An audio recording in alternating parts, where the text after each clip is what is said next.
Welcome back to Let's Make a Game, a channel about making computer role-playing games using the free program Twine and the Sugarcube format for Twine. In this video, I would like to continue talking about my efforts to improve Beneath an Emerald Sky, the game that I made during the 30-day challenge.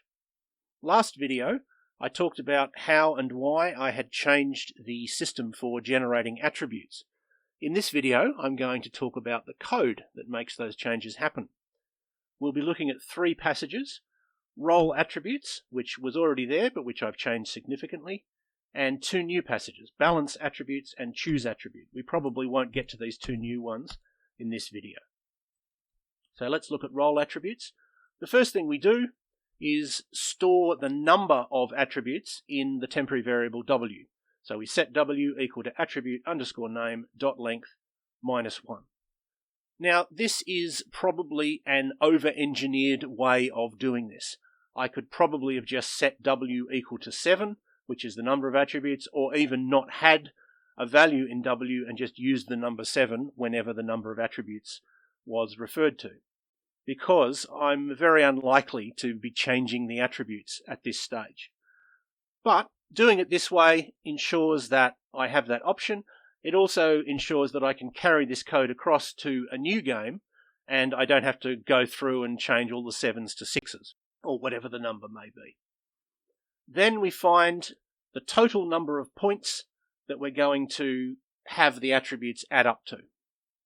The way that this works is that we generate the attributes randomly to start with, we total them up, and then we compare that to what the total should be, and if they're different, we adjust the attributes up or down.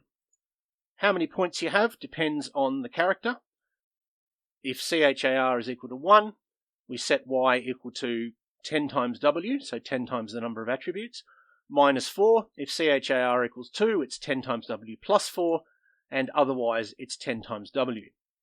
Why those values? Well, if char equals 1, that is the gambler, and the gambler has a starting willpower of 6, and it's not intended that they have a low willpower but other attributes are higher to compensate. It's just a penalty. So we give them 10 points for each attribute, except you only get 6 for willpower, and that's what that minus 4 represents.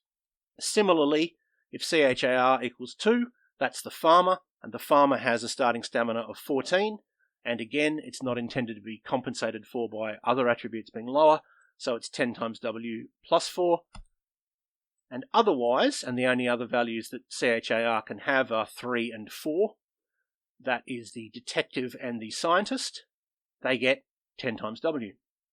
The way that we test attributes is that we generate a random number from 1 to 20, and we compare that to the attribute, and the player has succeeded if the random number is less than or equal to the relevant attribute.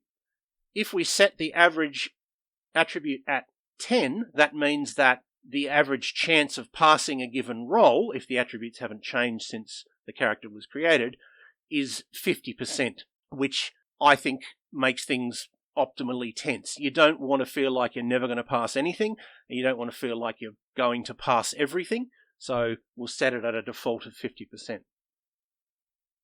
So we go through each attribute and we generate its starting value. So we have a for loop that goes from 1 to w.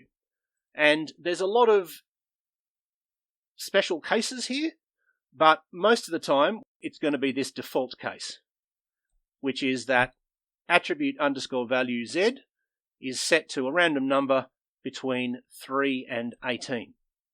Why those particular values?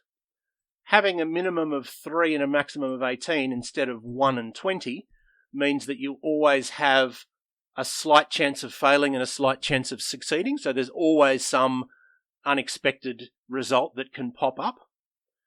And it's also just what I'm used to, because Dungeons and Dragons, traditionally, you generated your attributes by rolling 3 6-sided dice, and that gave you a range between 3 and 18. Now, doing it this way makes every number equally likely. A 3 is just as likely as a 10, and 18 is just as likely as an 11, whereas when you roll 3 6-sided dice, you're much more likely to get values in the middle, 10s and 11s, rather than 3s and 18s.